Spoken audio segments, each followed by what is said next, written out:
Hello বন্ধুরা, welcome back to another video of ইনস্টার 2.0 class 12 এর সেমিস্টার 3 এর মডেল সেট 2 বেঙ্গলি।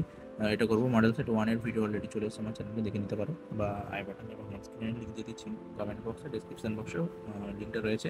এবং আজকে এই ভিডিওটাতে আমরা মডেল সেট 2 এর বেঙ্গলিটা সলভ করবো। তো বেশি কথা না বলে চলো ভিডিওটা স্টার্ট করি, এবং যারা এখনো চ্যানেলটি সাবস্ক্রাইব করেনি শেয়ার করে সাবস্ক্রাইব করবে। Thank you. Let's start. Model set 2 এর প্রথম প্রশ্ন বলছে যে জয়রাম যৌবনকালে ছিলেন রীতিমতো বদরাগী। তো কিভাবে এটা কি বলেছে উপরোক্ত সত্য মিথ্যাকে একটু দিদি, হ্যাঁ এটা। তো এবারে প্রথমে বদরাগী ছিল, প্রথমটা তো সত্য হবে, তাহলে সত্য। তারপর দ্বিতীয়টাও সত্য হবে, সেই জয়রামের আদিবাসী যশোর জেলায়। এইটু প্রথমটা তোমাদের 100% করতে পারে, এত ইম্পর্টেন্ট। জয়রামের আছে যে আদি ভাষা। তাহলে তৃতীয়টা কি হবে? তৃতীয়টাও মিথ্যা হবে। তৃতীয়টা তোমাদের কি হবে? মিথ্যা হবে, কারণ জয়রামে হাতি কিনেছিল পীরপুরের উমাচরণ লাহিড়ীর কাছে, না পীরগঞ্জের, পীরপুরে না পীরগঞ্জ। কেন তাহলে ভুল? তাহলে সৈনিক।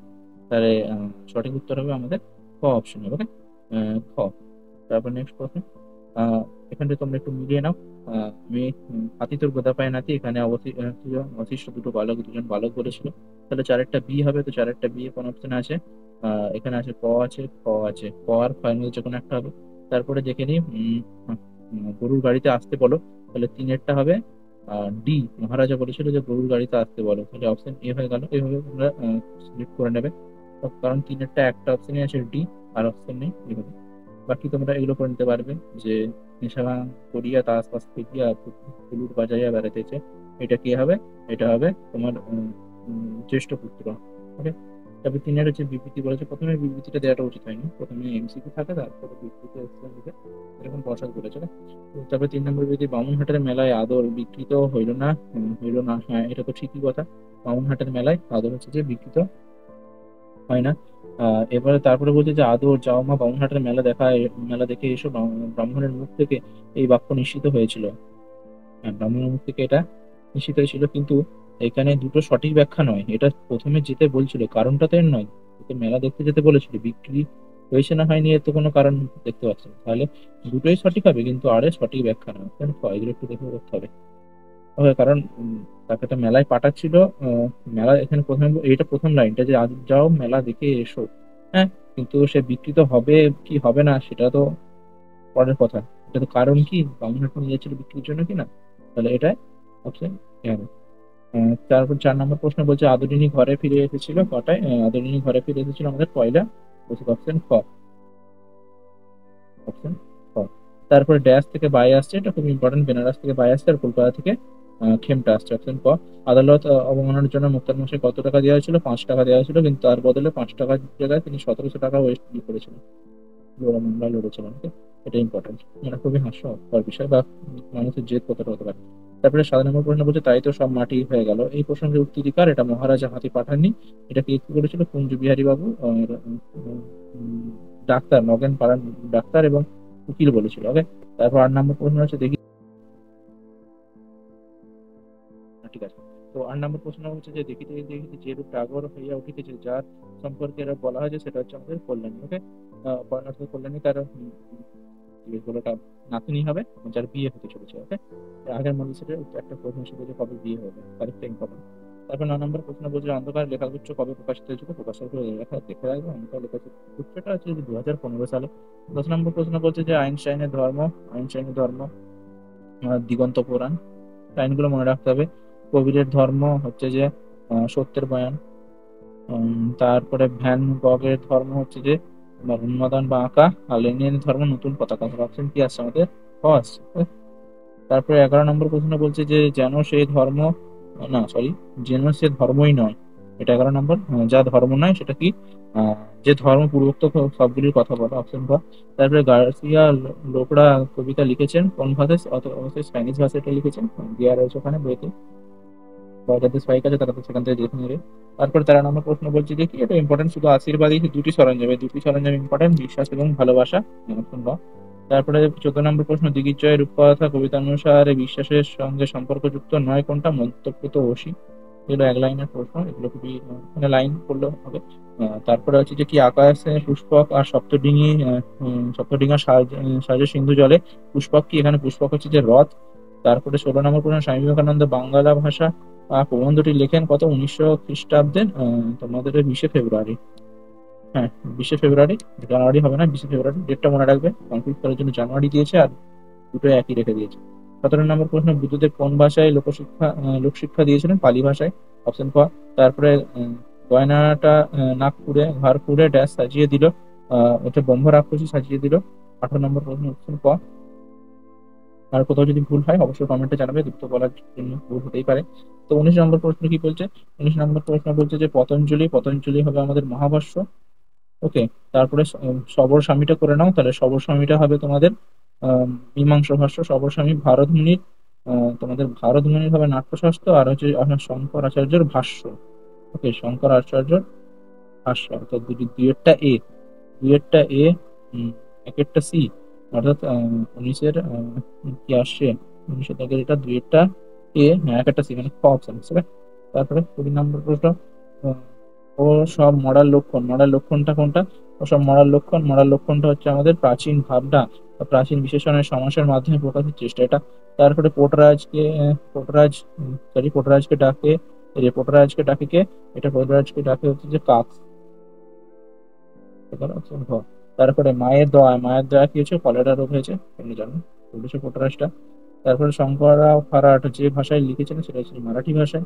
তারপরে 24-এ এখন আমাদের একে অপরকে লাগবে, এই কারণে একে অপরকে লাগার কথা বলা হয়েছে ধুয়ে, ওদের কি ছিল, ধুয়ে মুছে আগুন বানাবার জন্য।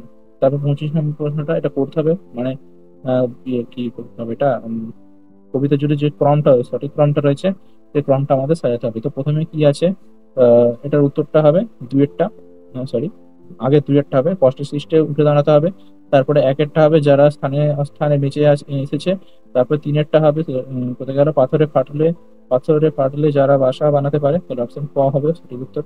তবে 26-এরটা হচ্ছে যে এটা করতে হবে যে মাতৃভাষা শেখানোর পদ্ধতি, অন্য ভাষা শেখার পদ্ধতি, উদ্ভাবনা, অনুবাদন লিপি, অনুবাদন নীতি, লিপি প্রণালী উদ্ভাবন, পরিমার্জনা ও সংশোধন, বানান সংস্কার, সংস্কার, ভাষা পরিকল্পনার দিক থেকে রাষ্ট্রভাষা ও সংযোগের ভাষা ইত্যাদি বিষয়ে সিদ্ধান্ত গ্রহণ করে সমাজ বিজ্ঞানের একটি গুরুত্বপূর্ণ শাখা, এটাকে বলা হয় প্রয়োগমূলক সমাজ বিজ্ঞান। অপশন প্রয়োগমূলক সমাজ বিজ্ঞান। তারপর 27 নম্বর প্রশ্ন হচ্ছে যে, 27 নম্বর প্রশ্নটা হচ্ছে যে কি, যে ভাষা সৃষ্টি ও প্রয়োগে মস্তিষ্কের কোন গোলার্ধের বিশেষ ভূমিকা? এটা বাম গোলার্ধ, ইম্পর্টেন্ট প্রশ্ন একটা ভাষা থেকে। হ্যাঁ, এটা খুব একটা ইম্পর্টেন্ট প্রশ্ন, দেখে রাখবে। তারপরে 28 নম্বর প্রশ্নতে আসছে। 28 নম্বর প্রশ্নটা বলছে এরকম ইংলিশ কোটেশন দিয়ে অনেকগুলো দিতে পারে, যে হচ্ছে style is the man himself, শৈলী সম্পর্কিত মন্তব্যটি কার? এটা হচ্ছে বুভর। তারপর 29, একটা বাক্যের অধিঘটন এবং অধঘটন এই দুই স্তরের শব্দগত অন্বয়গত শব্দার্থ এবং ব্যাকরণগত ড্যাশ সকল প্রয়োগেই শৈলী স্বতন্ত্র গড়ে ওঠে, এটা হবে বিচ্যুতির। ওকে। তারপরে আমাদের 30 নম্বর যেটা হচ্ছে ভেন ডায়াগ্রামের মতো, ভেন ডায়াগ্রাম বা চিত্র যেটা তোমরা বলো। ওকে, তো এখানে এবারে এটা বইতে আছে, বইতে সেম ডায়াগ্রামটা দেওয়া রয়েছে। ওটার অপশন হবে গ, অপশন হবে গ। একেরটা মিথ্যা, উষ্মধ্বনি সত্য হবে, উষ্মধ্বনি দন্তেশ তালবস্য হ, এবং হচ্ছে যে চারেরটা সত্য হবে ঘোষ মহাপ্রাণ ভ, ভ এবং ঘ। ওকে। তারপরে 31 নম্বর প্রশ্ন হচ্ছে যে দুটি ব্যঞ্জন ধ্বনির সমাবেশে যুক্ত ধ্বনির সংখ্যা কত? 28টি ধ্বনি, দুটি ব্যঞ্জন ধ্বনির সমাবেশে গঠিত যুক্ত ধ্বনির সংখ্যা 28টা। তারপরে আমাদের 32 নম্বর প্রশ্ন আসছে। 32 নম্বর প্রশ্ন হচ্ছে যে পাশাপাশি উচ্চারিত দুটি ব্যঞ্জন ধ্বনির সমাবেশকে কি বলা হয়? গুচ্ছধ্বনি বলা হয়। 33 নম্বর প্রশ্ন, সন্দেশ শব্দের অর্থে পরিবর্তিত ধারাটি হয়েছে অর্থের সংশ্লেষ, অর্থের সংশ্লেষ হচ্ছে। ওকে, এখানে তোমাদের রয়েছে শব্দার্থ চ্যাপ্টারে রয়েছে এটা, ওকে দেখে নেবে। তারপরে 34 নম্বর এই প্রশ্নটা মানে প্রত্যেকটা মডেল সেটে রয়েছে, আগের মডেল সেটও করালাম, এটা তোমরা উত্তরটা জানাবে, কিন্তু এটা আগের সেটা অন্য ছিল, এটা আলাদা। যদি থিজরাস শব্দের বিন্যাস তো থাকে, কোথায় থাকবে এটা, আহ, কি থাকবে অপশনটা? হ্যাঁ, তো থিজরাস শব্দ বিন্যাস থাকে অপশন গ, বিষয়ানুক্রমিক, অর্থাৎ গ অপশন। এবার 35 নম্বর প্রশ্নটা বলছে যে বিবৃতি এবং ব্যাখ্যা দিয়ে দিচ্ছে। ওকে, বিবৃতি ব্যাখ্যা করে একটু ঠান্ডা মাথায় করতে হবে, এগুলো দিয়ে যায় প্রত্যেকে। অন্য শব্দের আদি অর্থ হলো যে কোনো খাদ্য এবং পরিবর্তিত অর্থ ভাত। ঠিক আছে, এটি অর্থের সংকোচের উদাহরণ। দেখো এখানে অপশন, হ্যাঁ, অন্য শব্দের আদি অর্থ ছিল যে কোনো খাদ্য, এখন ভাত হয়েছে, ঠিক আছে, এটা সত্য। তবে হচ্ছে যে তারপরে বলেছে যে এটি অর্থের সংকোচনের উদাহরণ, হ্যাঁ এটাও সত্য। এবার অপশনটা দেখতে হবে যে বিবৃতি 2 হলো একের কারণ, বিবৃতি 1 এবং 2 দুটোই সত্য। এবারে অপশন কটাও ঠিক লাগছে আমার, কারণ বিবৃতি 2 হলো একের কারণ, সংকোচের জন্যই আগে যেটা ছিল অন্ন ছিল, সেটা আগে খাদ্য ছিল, অর্থ সংকোচনের জন্যই এখন হচ্ছে ভাত, তাহলে অপশন গ, খ হওয়া উচিত। অপশন গ বা খ দুটো হওয়া উচিত। তোমরা কমেন্টে জানাবে এই 35 এরটা কমপ্লিট আছে। এগুলো নিচে আমিও ঠিক বুঝতে পারছি না এখানে কি করে এটা করো, ওকে।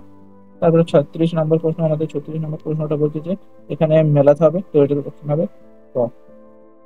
তারপর 37 নম্বর প্রশ্ন, তোমরা এখানে একটু দেখে নেবে, ভিডিওটা খুব বড় হয়ে যাচ্ছে। তো 37 নম্বর প্রশ্ন হচ্ছে তোমাদের উত্তর এখানে কি বলেছে যে বিবৃতি বলেছে কতগুলো, যেগুলো সত্য না মিথ্যা। তো বিবৃতির প্রথমে 37-এর একের বিবৃতিটা বলছে যে ফিউশন মিউজিক জন্মদাতা পণ্ডিত রবিশঙ্কর, হ্যাঁ ঠিকই আছে। তারপরে বলছে যে আর যেটা বিবৃতি চারেরটা দেখো যে রাগ প্রধান গানের নামকরণ করেন সুরেশচন্দ্র চক্রবর্তী, এটাও ঠিক। তাহলে অপশন প্রথম সত্য, দ্বিতীয় সত্য, ওকে। তাহলে একটা অপশন আছে গ, যেগুলো পারবে সেগুলো করে তারপরে দেখে নেবে। 38 নম্বর প্রশ্নটা বলছে যে কি, যে এটা পড়তে হবে, এটা তোমরা পড়বে। এখানে যেটা বলেছে যে তার মনোবিশ্লেষণের উপর বাংলা ভাষায় লেখা তার প্রথম বইয়ের নাম স্বপ্ন, কে লিখেছেন?